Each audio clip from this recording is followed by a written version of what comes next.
Hello, hello, hello. Good evening, everybody. My name is Shubham Jagdish and welcome back to the channel. So आज हम लोग अपने CBSE class 11th accountancy का second chapter शुरू करने जा रहे हैं, जिसका नाम है meaning, objective, scope and nature of accounting. तो चलिए शुरू करते हैं। चलो भाई, तो चलिए शुरू करते हैं ये पर्टिकुलर चैप्टर। सबसे पहले नीड फॉर अकाउंटिंग पर आ जाते हैं। हालांकि ये एग्जैक्टली हमारे सिलेबस में नहीं मेंशन्ड है, तो मैं यहां पर लिख देता हूं आउट ऑफ सिलेबस। लेकिन फिर भी मुझे लगता है कि आप 11th में आए हो तो भाई आपको थोड़ा तो पता होना चाहिए, इसलिए मैं थोड़ी सी इंफॉर्मेशन आपको समझा जरूर दूंगा, बिकॉज थोड़ी बातें तो पता होनी चाहिए। अब भाई जरा देखो, अगर एक बिजनेसमैन है, उसने कोई धंधा स्टार्ट किया, तो वो साल के अंत में कुछ इंफॉर्मेशन जानना चाहेगा ना कि उसे कितने पैसे लगाए, उसको बदले में कितना पैसा मिला, कितना प्रॉफिट कमाया या लॉस हुआ। तो वैसे ही लिखा है, at the end of each year all businessman want to know how much they have gained और लॉस्ट ड्यूरिंग द ईयर। ठीक है ना। How much capital is invested, मतलब कितना पैसा लगाया है बिजनेस को स्टार्ट करने के लिए। How much amount they are liable to pay and whom to owe, मतलब कितना पैसा किसी को पे करना रह गया है, कितना पैसा किसी से लेना रह गया है, उसके बारे में जानकारी मिलती है। How much is owed to them and by whom. In order to attain such information हमको अकाउंटिंग की जरूरत लगती है। भाई मेरा कितना पैसा लगा धंधे में, मुझे प्रॉफिट हुआ कि लॉस हुआ, मुझे कितने लोगों को पैसा देना बाकी है, मुझे कितने लोगों से पैसा लेना बाकी है, इन सारी की सारी इंफॉर्मेशन आपको अकाउंटिंग ही देता है, इसलिए अकाउंटिंग की जरूरत है। आपसे पेपर में डायरेक्टली इस पर क्वेश्चन नहीं पूछा जाएगा। अब हम यार अकाउंटिंग कहते किसको, तो यार याद रखना, अकाउंटिंग का मतलब क्या है कि जितने भी इवेंट्स होते चले जाएंगे उनको क्लासिफाई करो, उनको समराइज करो, उनको रिकॉर्ड कर लो। बात समझ में आ रही है मैं क्या बोल रहा हूं? कहना क्या चाहते हैं? देखो, accounting is an art of recording, पहला कीवर्ड, क्लासिफाइंग दूसरा कीवर्ड, एंड समराइजिंग तीसरा keyword, in a significant manner in terms of money, transaction and events which are in part at least of financial character and interpreting the result thereof। मतलब जितने भी event हो रहे हैं, जितने भी ट्रांजैक्शंस हो रहे हैं, उन सबको रिकॉर्ड करो, हेडिंग के हिसाब से क्लासिफाई करो, फिर समराइज करो, ताकि इन सारी इंफॉर्मेशन को इस्तेमाल करके किसी कंक्लूजन को ड्रॉ किया जा सके। इस पूरे के पूरे प्रोसेस को हम लोग अकाउंटिंग कहेंगे। सब बच्चों को ये बात समझ में आ रही है बच्चों पहाड़ी? अब कैरेक्टरिस्टिक्स भी हमारे out of scope of syllabus है, लेकिन फिर भी थोड़ा थोड़ा तुमको बता दूंगा मैं ये, लेकिन सिलेबस में कहीं पर भी मेंशन नहीं है बच्चा पार्टी, तो थोड़ा सा ही पढ़ लो, काम बन जाएगा। सबसे पहली बात क्या है, अकाउंटिंग को हम लोग आर्ट भी बोलते हैं और साइंस भी बोलते हैं।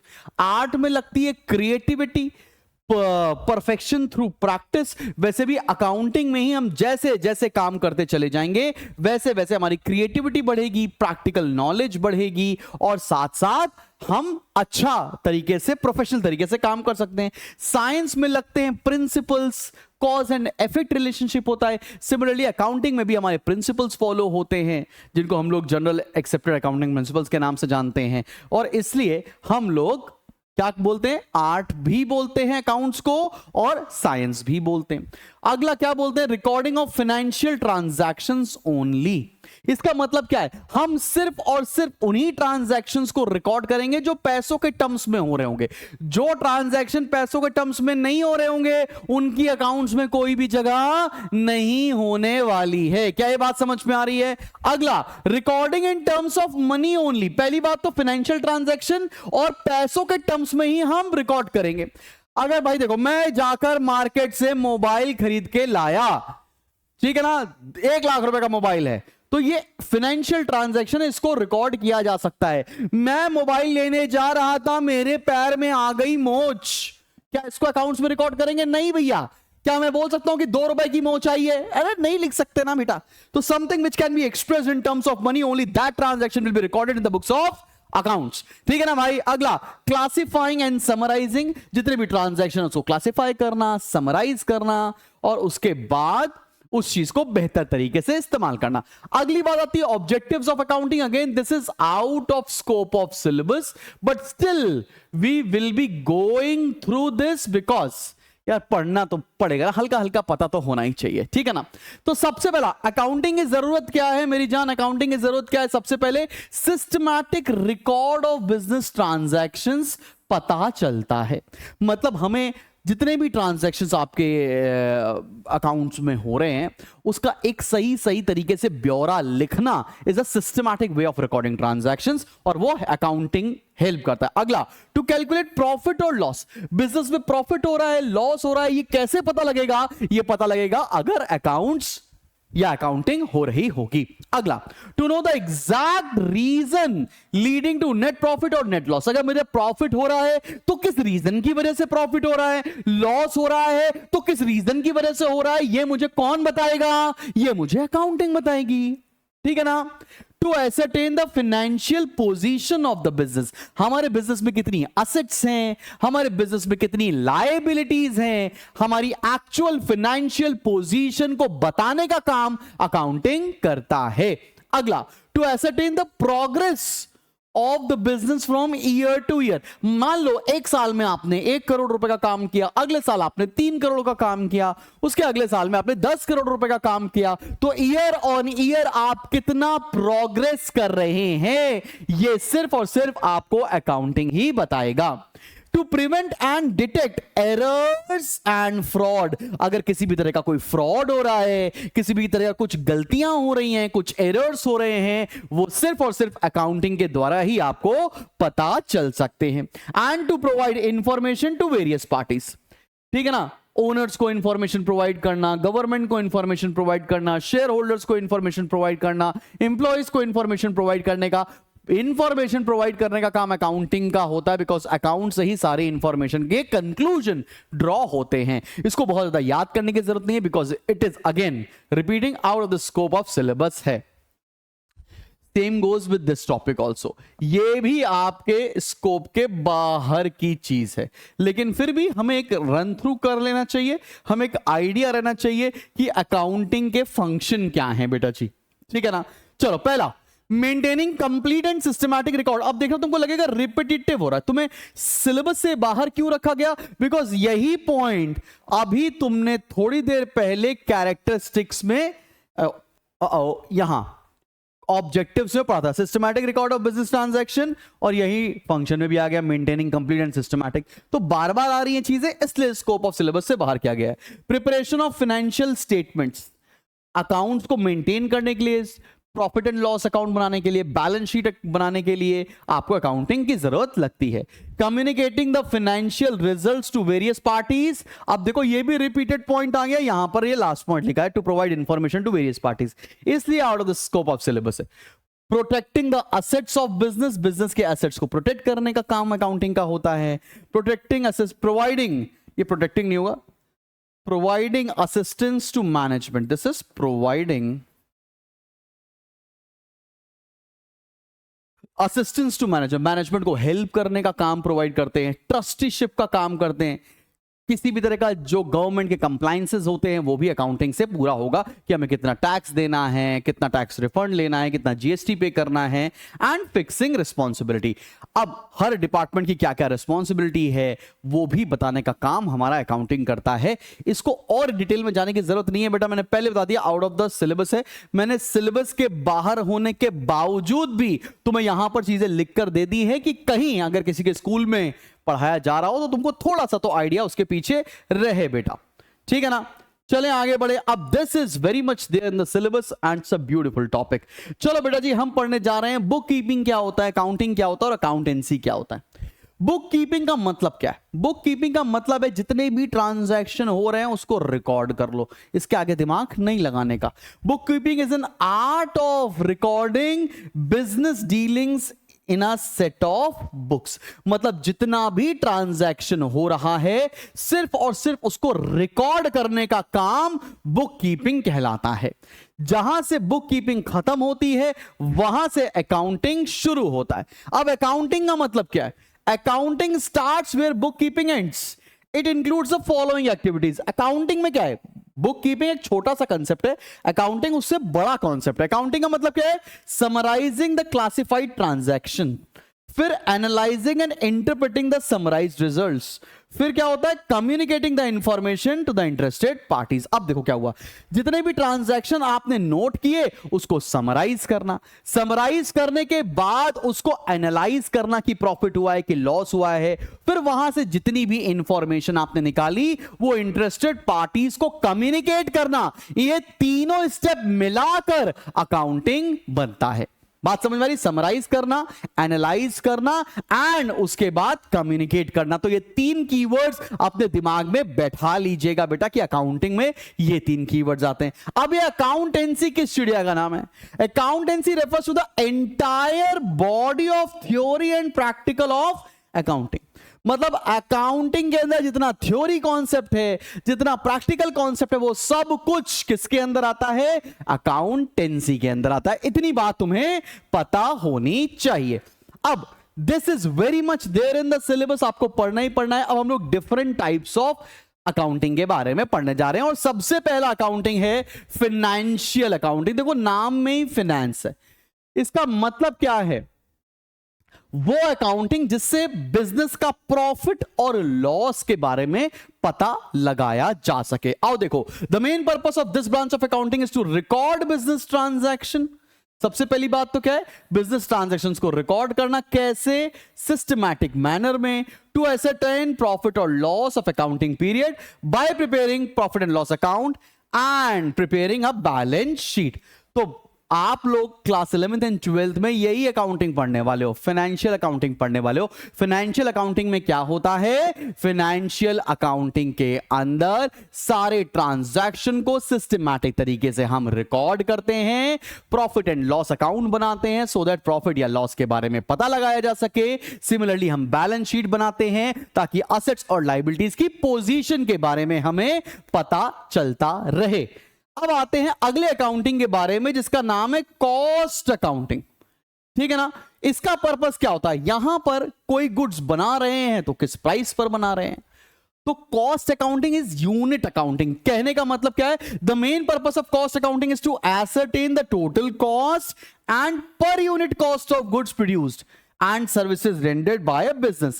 It also estimates the cost in advance and helps the management in exercising strict control over cost. मतलब लेट्स से ये बॉटल है, ये बॉटल की मैन्युफैक्चरिंग कितनी हो रही है, कितने में बेची जा रही है, इसके बारे में पढ़ाई करना कॉस्ट अकाउंटिंग कहलाता है। आगे चल के सीएमए आप करोगे अगर तो कॉस्ट एंड मैनेजमेंट अकाउंटिंग के बारे में आपको पढ़ना पड़ेगा। अब आते हैं मैनेजमेंट अकाउंटिंग के बारे में।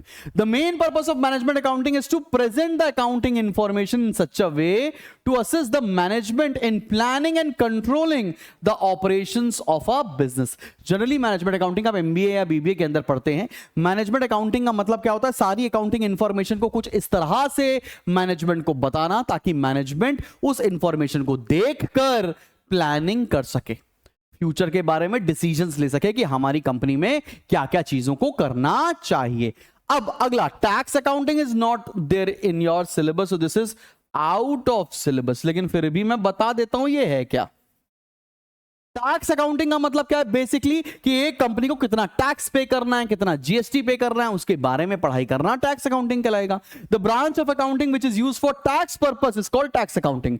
Income tax, GST R computed on the basis of this accounting. कितना इनकम टैक्स देना है, कितना जीएसटी देना है, ये आपको पढ़ना पड़ेगा। Again social responsibility accounting is also not there in the syllabus, out of syllabus है, लेकिन फिर भी मैं थोड़ा थोड़ा आपको बता दूंगा।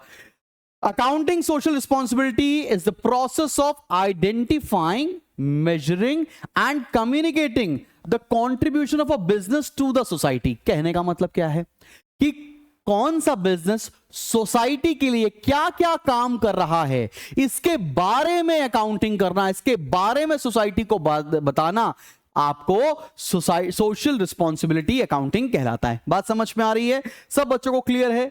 चलो भैया, अब नेचर ऑफ अकाउंटिंग बिल्कुल ही नहीं है सिलेबस के अंदर, स्किप कर दो इसको। अब हम आते हैं अकाउंटिंग इंफॉर्मेशन के यूजर्स के बारे में। बेहतरीन टॉपिक है, 100% क्वेश्चन तुमको यहां से मिलेगा ही मिलेगा।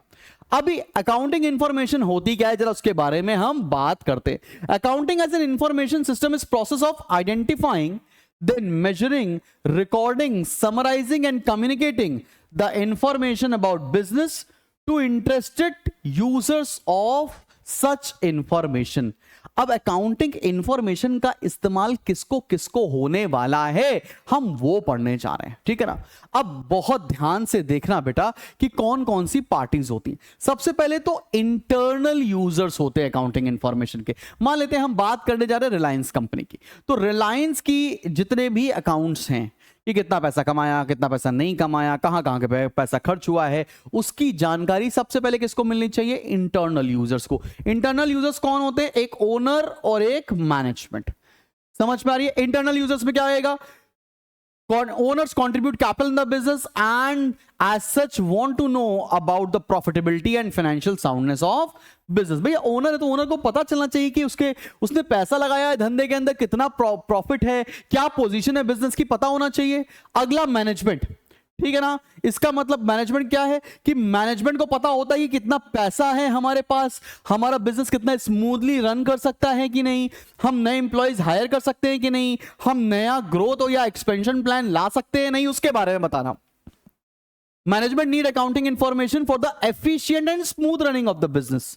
There needs are met by the accounting information provided by published reports of the business enterprise such as profit and loss account, balance sheet and cash flow statement। Management को इसलिए चाहिए होता है ताकि बिजनेस को अच्छी तरीके से चला सके, इसलिए उसको अकाउंटिंग इंफॉर्मेशन की जरूरत होती है। ये थे इंटरनल यूजर्स।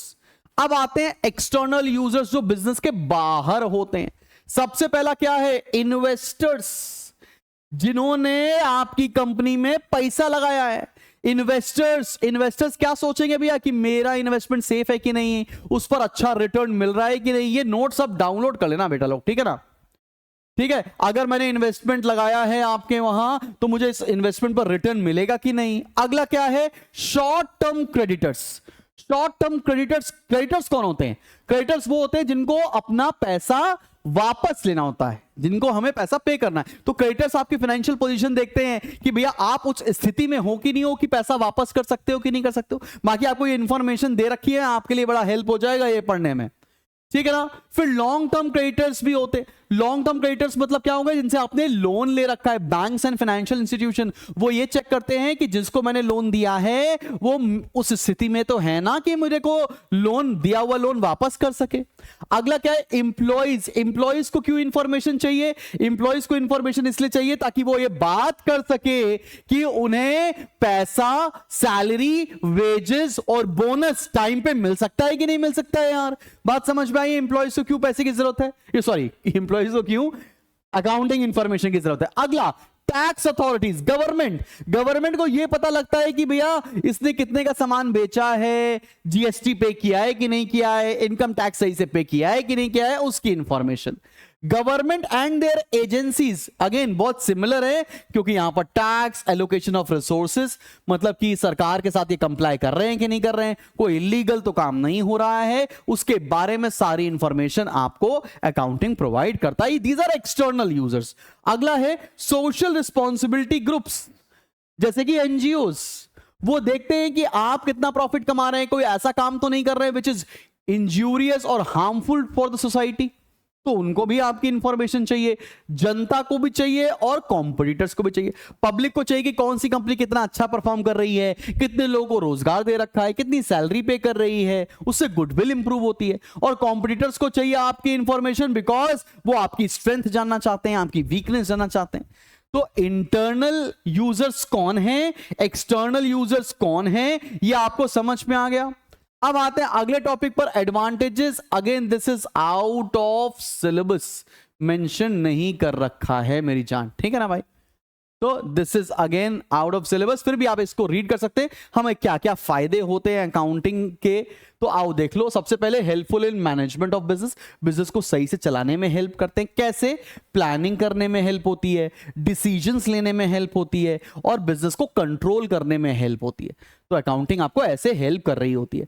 फिर पूरा कंप्लीट एंड सिस्टमैटिक रिकॉर्ड होता है बिजनेस के अंदर, प्रॉफिट एंड लॉस कितना है उसके बारे में पता चलता है, फाइनेंशियल पोजीशन कैसी है, असेट कितने हैं, लायबिलिटी कितने हैं उसके बारे में पता चलता है, और कंपैरिजन करने में भी आसानी होती है कि पिछले साल आपने कितना धंधा किया, इस साल कितना धंधा किया। ये कुछ एडवांटेजेस मेंशन हैं बेटा जी। इसके बियॉन्ड टैक्स कितना पे करना है, लीगल मैटर्स की जानकारी, कितना बिजनेस हमारा सेल कर रहा है, परचेज कर रहा है, कितना हम लोन ले सकते हैं, ये भी हमको अकाउंटिंग से हेल्प होती है। अगेन बता रहा हूं ये सिलेबस के स्कोप के बाहर की चीज है। फिर आते हैं लास्ट टॉपिक पर, which is limitations of accounting. ये भी हमारे सिलेबस के बाहर का पॉइंट है, लेकिन फिर भी एक बार देख लो and then you will be done. Influenced by personal judgement, कई बार अकाउंटिंग इंफॉर्मेशंस में हेरा फेरी कर देते हैं चार्टर्ड अकाउंटेंट्स पर्सनल जजमेंट लगाकर। कई बार ऐसा होता है कि based on accounting concepts and conventions जो कि आज की डेट में वैलिड नहीं है, लेकिन फिर भी उसको यूज किया जा रहा है। कई बार अकाउंटेंट्स इनकम्प्लीट इंफॉर्मेशन प्रेजेंट करते हैं, कई बार बहुत सारी इंफॉर्मेशंस मेंशन नहीं होती हैं, स्किप कर दी जाती हैं, और हिस्टोरिकल कॉस्ट कॉन्सेप्ट के ऊपर ये बेस होता है। मतलब जिस वैल्यू पर हमने असेट को एक्वायर किया था, हम उसी वैल्यू को बैलेंस शीट पर दिखाते हैं, उसकी मार्केट वैल्यू को नहीं। और विंडो ड्रेसिंग होता है, मतलब मैनिपुलेशन का काम अक्सर देखने को मिलता है। सो दिस इज इट, डन बेटा तुम्हारा चैप्टर।